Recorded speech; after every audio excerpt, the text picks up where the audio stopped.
Kata-kata tidak bisa sangat membunuh karakter, sangat membunuh usaha. Kenapa? Karena begitu kita mengatakan kata tidak bisa, semua sumber daya kita seolah shut down, seolah turn off, seolah dimatikan.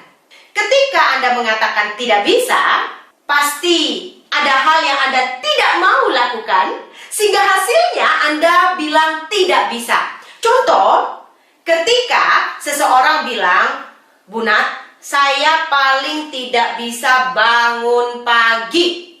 Saya nggak bisa bangun pagi." Ketika kita bilang kita tidak bisa bangun pagi, itu akan diyakini sebagai belief atau keyakinan oleh alam bawah sadar kita. Sehingga dia akan bikin kita beneran nggak bisa bangun pagi.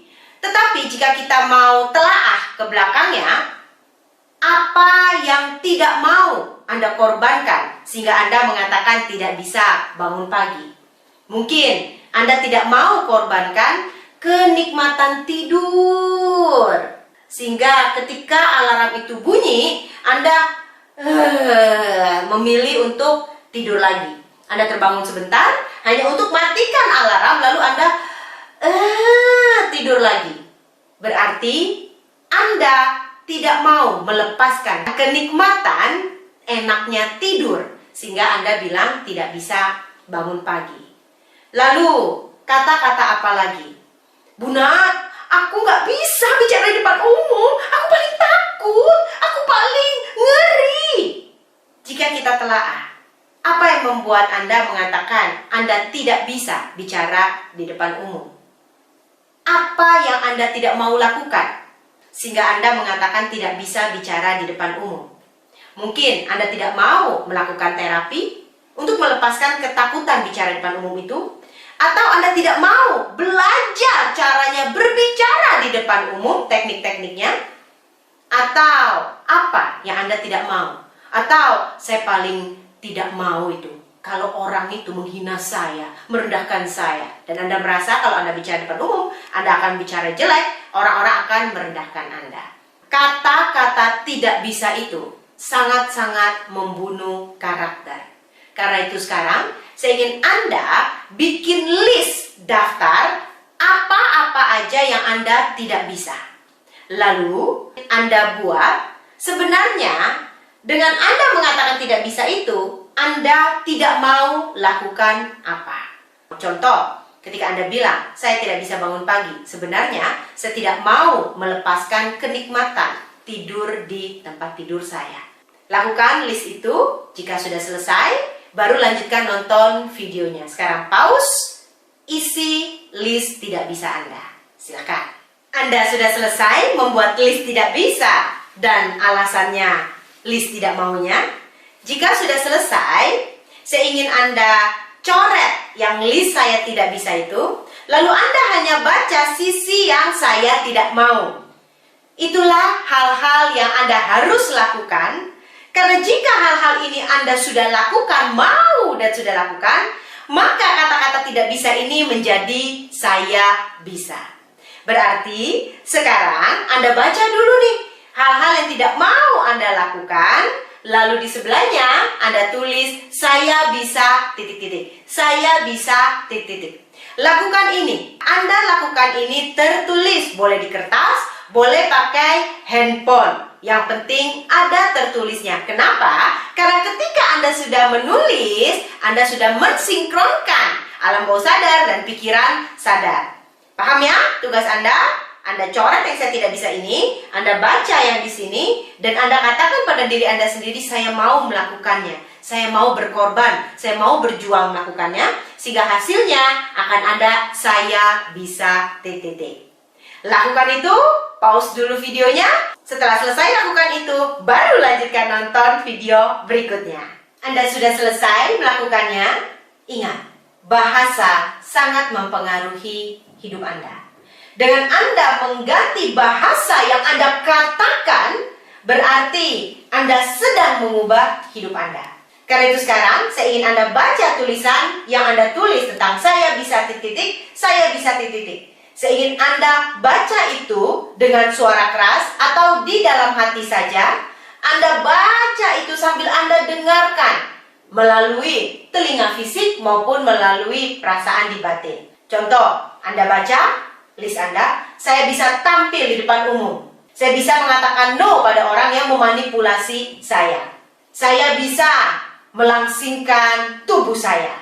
Dan selanjutnya, Anda baca keras-keras pakai suara, boleh juga Anda baca di dalam hati. Jika sudah selesai, baru lanjutkan nonton videonya. Very good! Excellent!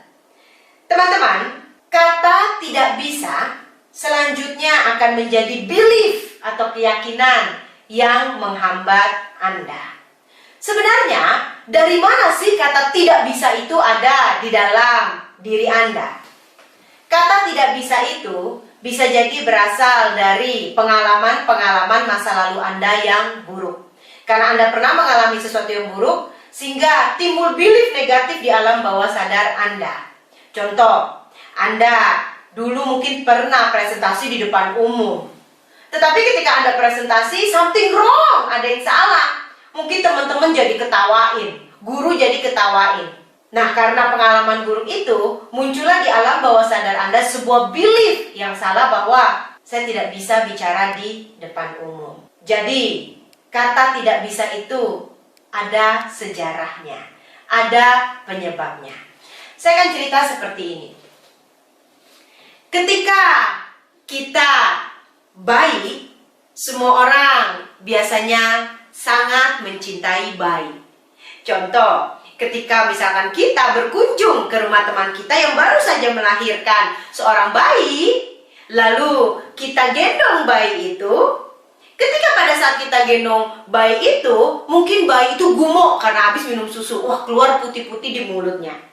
Sambil kita, anakku gumuk. Ih, lucu banget, dia gumuk di tangan aku.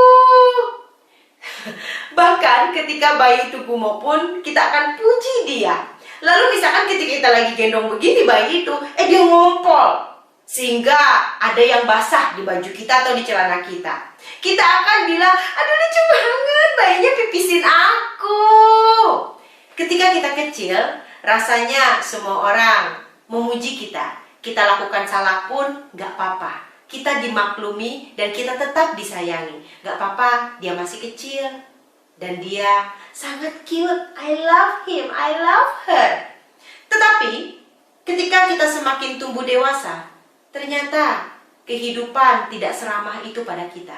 Coba aja Anda sekarang di usia dewasa ini, waktu Anda deket sama orang atau lagi berbaris deketan sama orang, terus Anda muntah, karena Anda sakit ya, jadi nggak bisa nahan.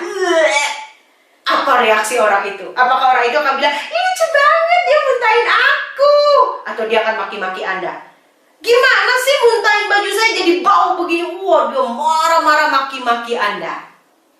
Kenapa? Karena itulah kehidupan. Semakin kita tumbuh dewasa, banyak kejadian atau pengalaman-pengalaman buruk mulai terjadi dalam hidup kita.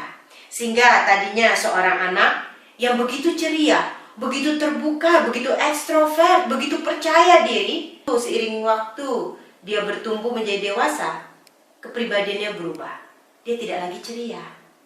Dia menjadi tidak lagi percaya diri. Dia menjadi pemurung, dia menjadi introvert, dan dia menjadi seseorang yang benar-benar berbeda. Kenapa? Karena begitu banyak pengalaman-pengalaman buruk yang telah terjadi padanya. Lalu, apa yang harus kita lakukan jika kita adalah bagian dari orang-orang yang seperti itu? Yang perlu kita lakukan adalah membersihkan batin ini. Ketika sebuah berlian, dia begitu indah berkilau, semua mata akan nengok ke dia. Berlian yang indah sekali, mahal ini. Tetapi ketika sebuah berlian yang begitu indah dan mahal tertutupi debu, tertutupi lumpur, menjadi hanya seperti sebongkah batu yang kotor, akankah orang-orang nengok ke batu itu? Tidak. Mungkin malah akan dibuang. Apaan sih batu kotor nih? Penuh-penuhin tempat aja, akan dibuang. Tetapi ketika berlian yang kotor itu kita bersihkan, dibersihkan, sehingga wow, dia berkilau lagi, dia bercahaya lagi. Apa yang terjadi? Berlian ini akan disukai orang lagi, berlian ini akan naik value-nya, harganya. Sama seperti dengan diri Anda. Anda sebenarnya sebuah berlian yang sangat mahal dan begitu indah. Tetapi kotoran-kotoran mengotori, melapisi berlian yang indah itu, sehingga Anda terlihat hanya seperti sebongkah batu kotor. Batin Anda, diri Anda adalah sebuah berlian yang berharga. Kotoran-kotoran itu menempel di batin Anda, di pikiran Anda, karena Anda mengalami banyak sekali pengalaman-pengalaman buruk dalam hidup Anda. Dan emosi-emosi negatif itu mengotori diri dan pikiran Anda. Sebentar lagi, kita akan melakukan terapi melepaskan pengalaman buruk. Yang artinya, kita sedang membersihkan kotoran-kotoran yang ada di berlian Anda. Sampai bersih, sampai kinclong. Sehingga orang-orang akan kembali suka pada Anda. Orang-orang sayang pada Anda. Dan nilai atau value Anda akan naik. Dengan demikian, rezeki atau berkah Anda akan semakin naik, semakin berlimpah. Sekarang, saya ingin Anda ambil kertas dan pen atau pensil. Saya ingin Anda tulis beberapa pengalaman-pengalaman buruk dalam hidup Anda. Lalu, saya ingin Anda pilih salah satu pengalaman yang paling buruk dalam hidup Anda.